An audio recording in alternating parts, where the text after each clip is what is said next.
Memoria Sur, un podcast de Diario Sur para hablar y disfrutar de la historia, con Ana Pérez Brián y Curro Fernández Sibaja.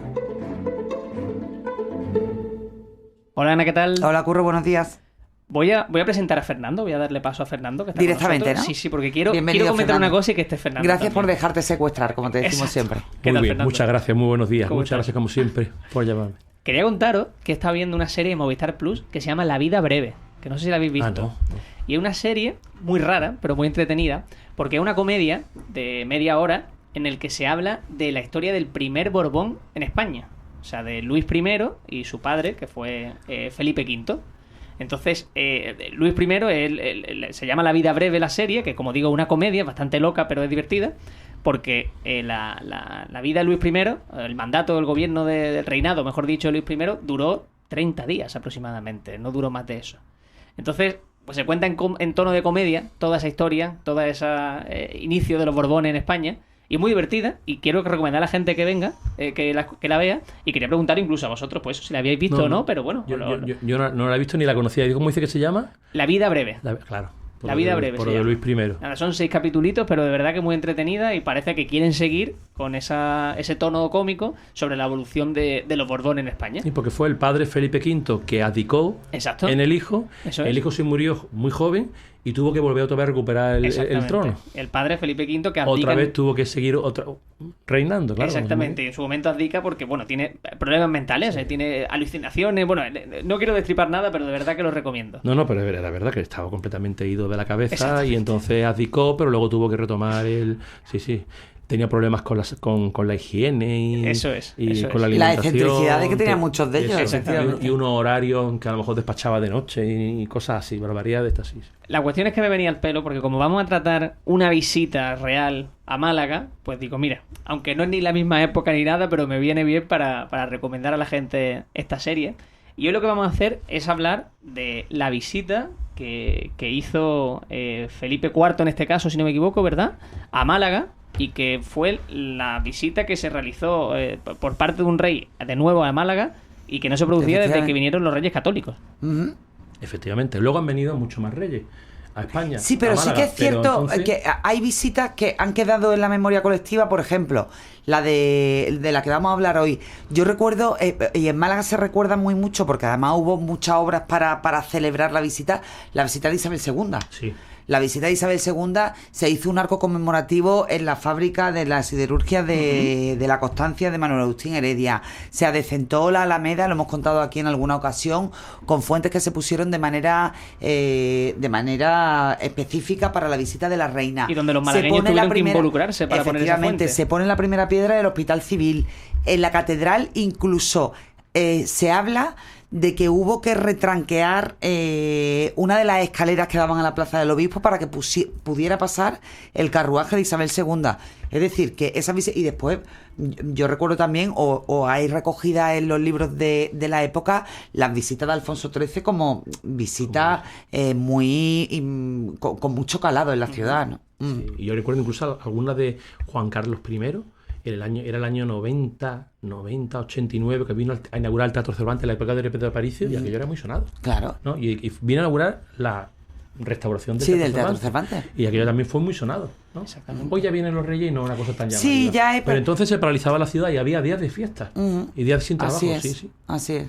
Hoy es todo como más privado, vienen a otro tipo de actos. Yo recuerdo la última gran movilización ciudadana para dar la bienvenida a los Reyes fue con motivo de la inauguración del Museo Picasso en el año 2003, Eso en es. octubre del 2003. Recuerdo, eran todavía los Reyes, don Juan Carlos y doña Sofía, y recuerdo el paseo de los Reyes desde la aduana hasta el Museo Picasso, y aquello fue multitudinario. Efectivamente, yo que vivo en la Plaza de la Merced, puedo contar cómo pintaron toda la calle Granada, desde la Plaza de la Merced hasta la altura de calle San Agustín, pintaron toda la fachada en 3 días. Eran todo Así lleno, es, claro. Los días anteriores era todo lleno de andamios, pintando como una legión de pintores, todos pintando, adecentando porque venían precisamente los reyes. Bueno, y la visita de Franco, que me dice de las varias visitas de Franco que hubo también. Que se paralizaba completamente la ciudad, ¿no? Así es. Pues algo así tendría que ser cuando vino Felipe IV. Bueno, pues ahora vamos a contar, igual que tú dices que se pintó esa calle Granada en 3 días. En 3 lleno de días andamios, pintaron la calle Granada, sí, pues sí, vamos a así contar era. también qué pasó en Málaga cuando llegó Felipe IV, porque de luego la ciudad también lo notó pese a que el monarca sí que dijo que no quería recibir de grandes halagos, grandes fiestas. Pero bueno, vamos a meterlo en detalle. La cuestión es que estamos... Y además que basta para que lo digas, para que lo hagan. Exacto, esa es la cosa. La cuestión es que estamos en el año 1624 y entre los meses de febrero y abril, el monarca decide, junto a la corte, junto a la gente que la acompañaba, que hablamos de en torno a 300 personas, hacer como una ruta, un tour por Andalucía, pues para ganar adeptos, para ganarse al pueblo y para generar cariño, ¿no? entre el pueblo. Cosa que era muy rara que un rey viajara por España en aquella época, porque hasta Carlos... XVII complicadísimo. Eso, hasta Carlos I, V de Alemania, los reyes iban a las guerras y a las batallas, y bueno, los reyes católicos, Carlos V, Felipe II, y ya Felipe IV fue el primero que hizo prácticamente... Fue iniciativa del conde duque de Olivares, que era su valido, o por así decir, su presidente de gobierno, para que lo entendamos en términos modernos. El rey tenía muy pocos años, el rey tenía 19 años, y llevaba 3 años de reinado, o sea que subió con 16 años, fue cuando asumió la corona. O sea que estamos hablando de un rey jovencísimo, 19 años. Y el válido, para que lo conociera su pueblo, pues hizo un viaje por el sur de España. Esta es la versión oficial. Pero luego está la realmente, era que hacía falta dinero para las exhaustas arcas del país, con tanta batalla que había que defender en tanta esquina del Imperio Español, hacía falta dinero, y entonces pues había que hacer una vuelta por el sur de España para recaudar, como ahora diremos, el dinero que se llevó en Málaga, ¿no? Entonces, efectivamente, él fue recaudando también mucho dinero por un sitio y otro, ¿no? Sabemos que pasó por Cádiz, sabemos que pasó por Córdoba, Sevilla, pero yo me quiero detener por su paso precisamente por Cádiz, porque hay una anécdota allí con el tema del tamaño del carruaje con el que iba, y luego también por cuando ya llega a Málaga, que entra por Marbella. Pero bueno, vamos parte por parte, vamos por Cádiz si quieres. Antes tenemos, el viaje, como dices tú, empezó en febrero, estuvo en Córdoba, en Sevilla, en el coto de Doñana, de Doña Ana, que era entonces como se llamaba, y además estuvo varios días. Entonces, claro, el rey se alojaba en los palacios de los nobles.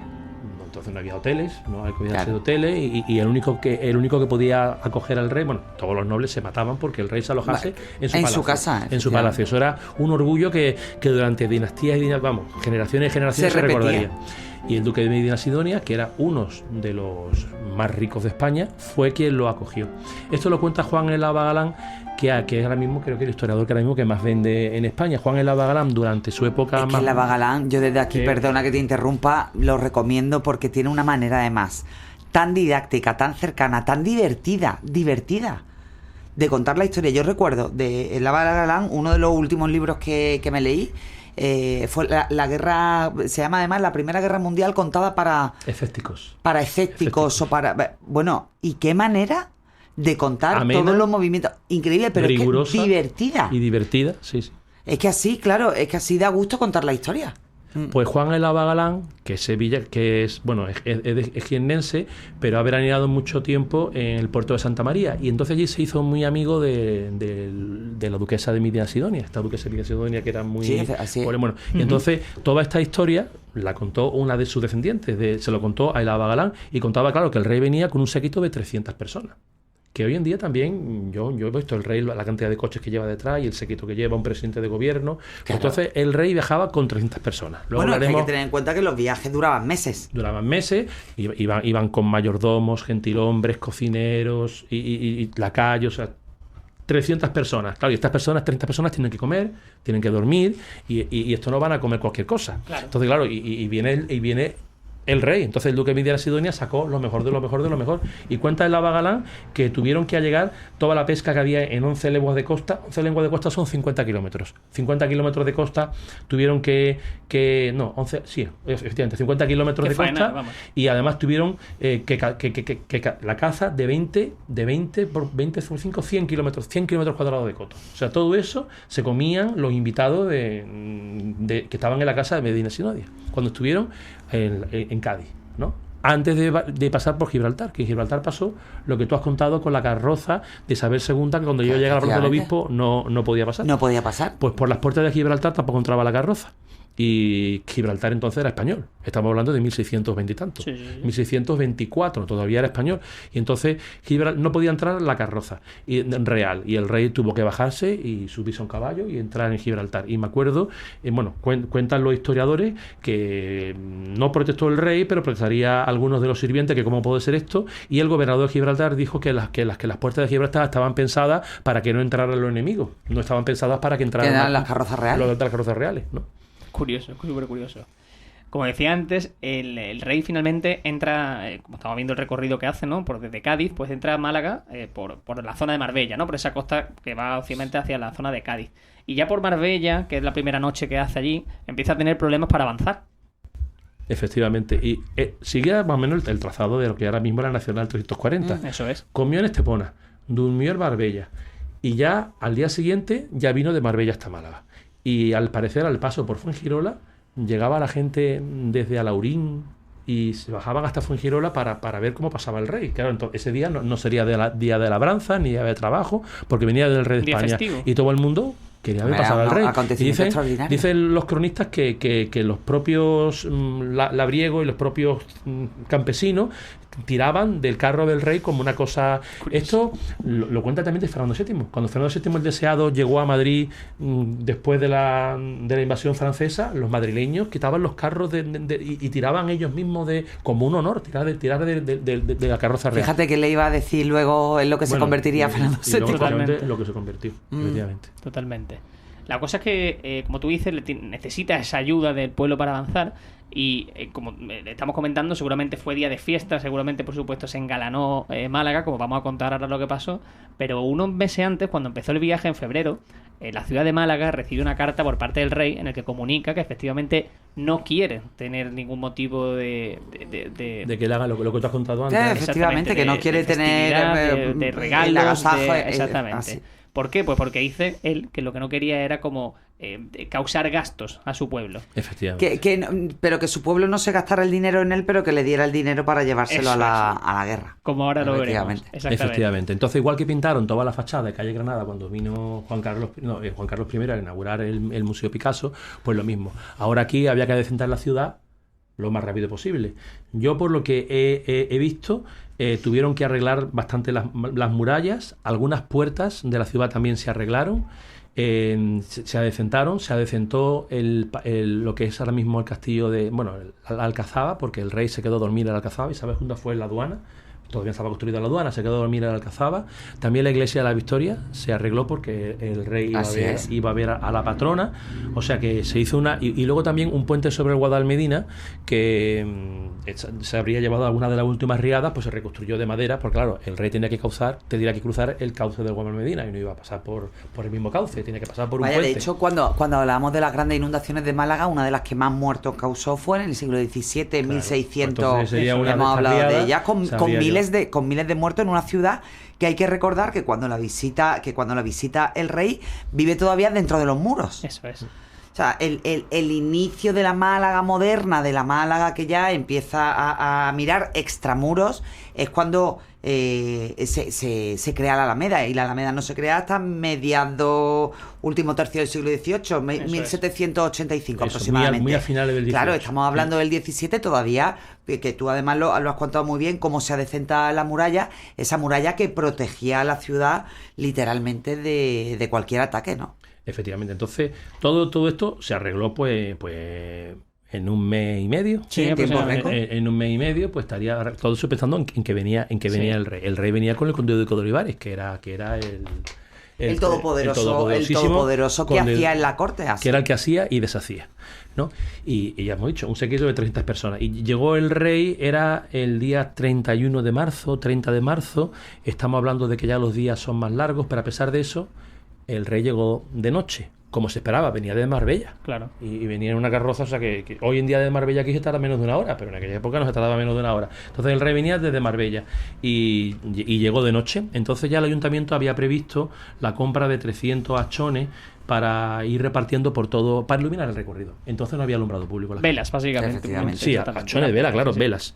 Como las que llevan en Semana Santa, estos hachones. Sí. Pues los nazarenos, pues lo mismo. Entre una vela y una antorchita, exactamente, ¿no? Sí, está ahí. No había alumbrado público, ¿no? El rey entró por la puerta de Granada. Aquí está lo único que se conserva de esa visita real. Lo único que se visita, en la puerta de Granada se colocó el escudo de Felipe IV y el escudo también de la ciudad y una inscripción para recordar esta visita. Por la antigua puerta de Granada. Que la puerta de Granada hay que recordar que estaba Plaza de la Merced. En la plaza, aproximadamente. En la Plaza de la Merced. Y era una entrada en Recodo, no era ahora mismo lo que es la entrada de Calle Granada, es donde está el cortijo de Pepe. Sí. Ahí estaba, porque se entraba en Recodo, porque era la entrada defensiva que se hacía entonces. Pues allí se puso y ahora, esas lápidas de mármol conmemorativas, que está el escudo de Felipe IV, escudo de la ciudad y un texto, hoy, sabe Dios por qué, está al final del túnel de la Alcazaba, dando ya con el parque. Sí. Cuando uno sale del túnel de la Alcazaba, pues a la derecha, donde están los jardines de Puerta Oscura, allí, Nunca me he fijado, pues, Fernando. pues allí está. No sé cómo, una obra municipal. Sí, eso Víctor Herido lo sabe seguro porque acabó allí. Sí. Eso está allí, ahora mismo. Que ilegible. No Claro. sé. Por allí está puesto el escudo de Felipe IV de esa visita. Es lo único ahora mismo que Pues tendría por que lo menos, recuperarse y ponerse más o menos en el trazado. pero por lo menos no ha desaparecido. Ya. Siempre El Sí, que único, otras el cosas único que se desaparecen. conserva. El único que se conserva y está ahora mismo allí. Junto con un pilar, junto con un poste de piedra que hay allí puesto que nadie sabe de qué es. Hay un poste de piedra. Sí. Y estás encima. Bueno, pues el rey entró por Eso calle, quiero decir, ¿qué por te parece calle si nos cuenta Granada, el recorrido? Perfecto. que entonces era la calle Real. Llegó hasta la Plaza de la Constitución, la Plaza de las Cuatro Calles.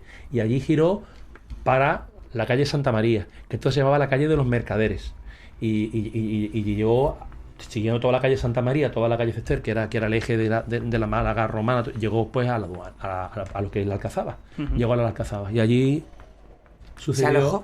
Se alojó. Y ocurrió la famosa anécdota que cuentan Guillén Robles. Esto viene por lo visto de García de la Leña, de las conversaciones históricas malagueñas, esto de que el gobernador militar de la plaza le esperaba en la puerta de la Alcazaba y le ofreció al rey las llaves de la ciudad. Se llamaba el corregidor Diego de Villalobos y Benavides.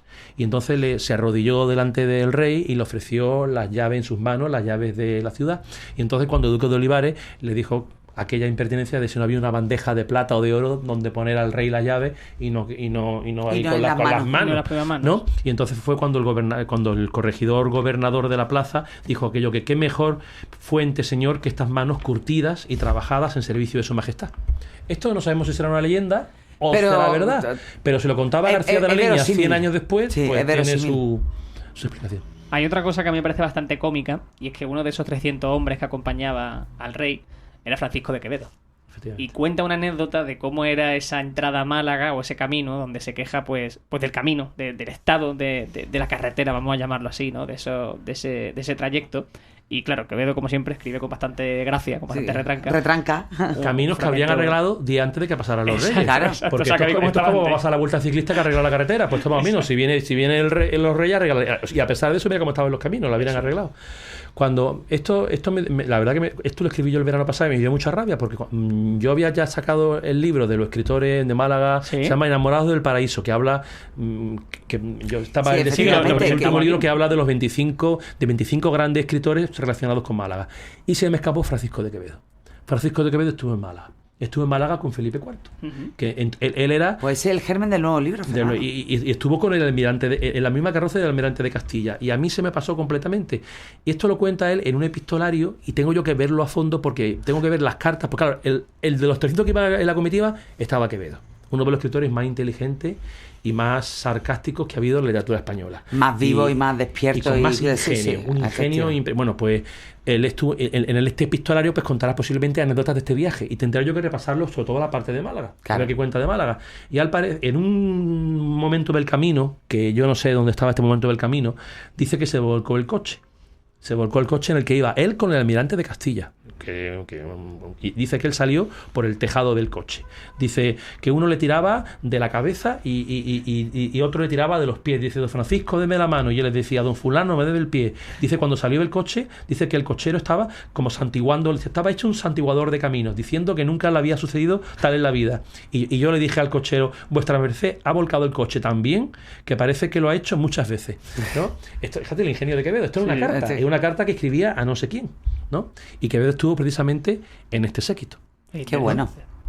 Vamos, si quiere, a contar cuánto le dio, porque el objetivo real, como decimos, de este era viaje, la recaudación para las campañas militares. Para las campañas militares, exactamente, que quería llevar a cabo el rey Felipe IV. Y vamos a contar cuánto le dio la ciudad de Málaga, que ya hemos visto que en Medina Sidonia hizo ya un buen agujero porque querían complacerle, pero vamos a contar cuánto fue lo que sacó aquí de apuntado? Pues mira, no he hecho las cuentas, a ver si pueden. Mira, tú que tienes 20.000 ducados de oro salido de las arcas municipales. A Cervantes, cuando lo liberaron, costó liberarlo de Argel 500 ducados.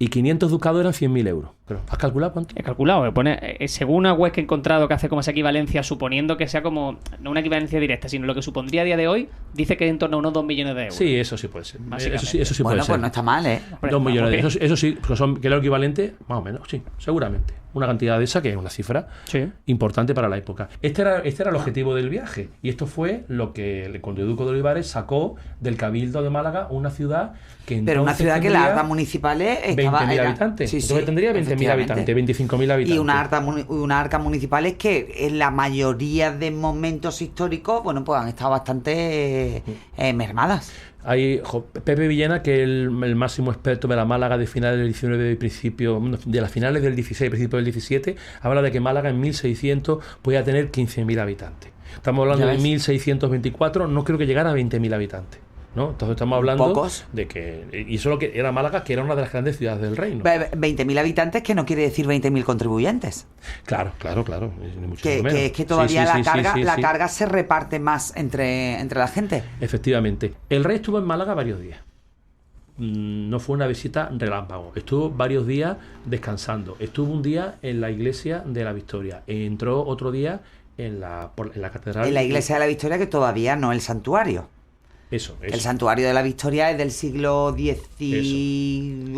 Estaría en la primitiva iglesia que habría de la época de los Reyes Católicos, que se hizo iglesia convento. Sí. Iglesia convento. Todavía no estaría la crista ni nada de eso. Estamos hablando de otra cosa, efectivamente. Estuvo en la catedral. Allí fue recibido por el obispo Francisco de Mendoza y Rivera y entró bajo palio. Es que antes los reyes entraban en bajo palio. Estuvo 3 días en la ciudad y quizá el gran festejo que hubo en esos 3 días es que prepararon para el rey, estamos hablando de los primeros días de abril, una batalla naval. Un simulacro de batalla naval, donde que era lo más que llegaban el los espectáculo, reyes, ¿no? sí. Un simulacro. Ya te digo, el rey estuvo 3 días en Málaga y después se fue para Granada, pues siguiendo el viaje por el sur de España. Y en Granada pues sacaría otros 2 millones lo de equivalente. euros, ¿no? Y así con eso se sufragaban pues las guerras que tenía el Imperio Español por muchísimos lugares. Y si hemos dicho que pasaron unos 135 años más o menos desde que los reyes católicos vinieron hasta que vino en este caso Felipe IV, no volvería un monarca o una monarca a España hasta 238 años después, con esa visita que contaban al principio de Isabel II. 1862 creo recordar, eso, ¿no? Isabel II, sí. Pues eso está mal porque me equivoco yo también otra vez. Vino, y una cosa que también teníamos que hablar, José Bonaparte vino a Málaga. José Bonaparte, Pepe Botella. Bueno, sí, que estuvo alojado en el Palacio de Trinidad Group. Eso, y creo que fue el año 1810 u 11. No recuerdo sí, si lo fue que el pasa día es que o fue el 11. muy fugaz porque aquí nos encargamos de recordarle que no era bienvenido. No, que va. Este sí que vino tapadillo, pero que otro rey que estuvo en Málaga antes de Isabel II. Sí, efectivamente, se dice que se alojó en el Palacio de Trinidad Group y que después fue a un espectáculo en toda la zona hoy Molina Lario, que había teatro y lugares de variedades y que fue a disfrutar de un espectáculo donde ahí precisamente pues le hicieron ver que no era bienvenido en Málaga. Eso tendríamos que hablar también de la visita de Pepe Botella a Málaga. Y luego vino Isabel II, vino Alfonso XII, vino Alfonso XIII y Juan Carlos I y Felipe VI. Así es. ¿No? O sea, después de Isabel II han venido todos los reyes. Sí. Han venido todos los reyes. Pero es verdad que Pepe Botella no es un tema que... Y es verdad que también vino a Málaga. Y es interesante, seguro que hay mucho que contar. De hecho. De los Borbones, el único, Felipe IV. Así no vino ni Carlos I, ni Felipe II, ni Felipe III, ni Carlos II. El único que vino a Málaga fue Felipe IV, que estuvo 3 días. Y lo único que nos queda es la lápida esa. Fíjate. Bueno, ahí la gente puede verla, ya sabe dónde está. Hemos dicho que estaba justo en esos jardines de Puerto Oscuro, cerca de la salida del túnel, justo a la derecha está allí la lápida. Y estaba pensando precisamente que ya hicimos un podcast hablando, no sé si era sobre la visita de Alfonso XII o Alfonso XIII a Málaga, en la que comentamos precisamente que ya hizo una inauguración, una pseudo inauguración de una pasarela también en el Guadalmedina. O sea, que en este caso hemos visto que también se produjo Alfonso XIII, pues se hizo como 300 años antes, aproximadamente. El puente de Armiñán lo inauguró Alfonso XIII. O sea, en 1920 y tanto. Era habitual en Málaga.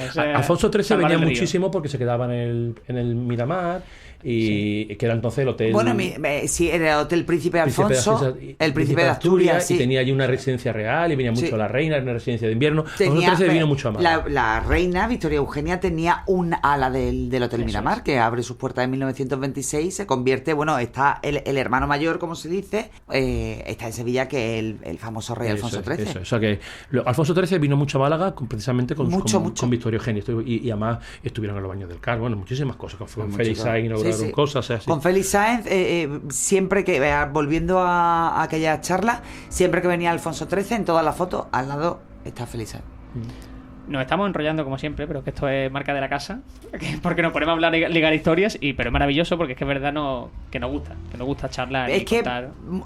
Cuando decimos que la historia de Málaga es circular, independientemente de los siglos que pasen, realmente se pueden hablar de muchas cosas. De Juan Carlos I cuentan cosas que no sé si es la verdad. Eso se lo tengo que preguntar yo. Se lo voy a preguntar un día a Javier Gancedo, así le tiro a Javier Gancedo de la lengua.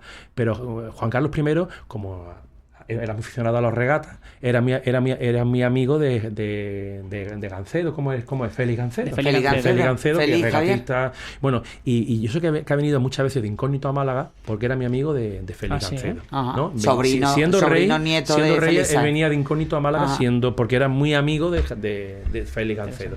O sea, que tampoco contamos las veces que han venido los reyes de incógnito. Bueno, ¿no? esas muchas. Que esa sería otra. ¿no? Bueno, seguiremos contando historias seguro, que la verdad que las visitas reales siempre dan juego. Queda pendiente esa, la de Pepe Botella, que también es interesante. Tenemos que investigar. Exactamente, y seguro que la hacemos. Fernando, muchas gracias. Nada, muchas gracias a vosotros. Muchas gracias por estar aquí como siempre. Ha sido un placer, de verdad. Ana, nosotros ya sí que encaramos la recta final del podcast. Recta final, queda poquito. Nos queda poquito para compartir. Ya sabe que la gente que vamos a seguir hasta mediados de julio aproximadamente, y que luego le damos vacaciones de nosotros y nosotros cogemos vacaciones también. Nos vamos a descansar todos, unos de otros. Exacto, lo necesitamos. Pero no, mientras estemos, la verdad es que estamos encantados de seguir contando esta historia. Así que larga vida, Memoria Sur. Larga vida, de verdad. Mil gracias, Ana. A ti siempre, Curro.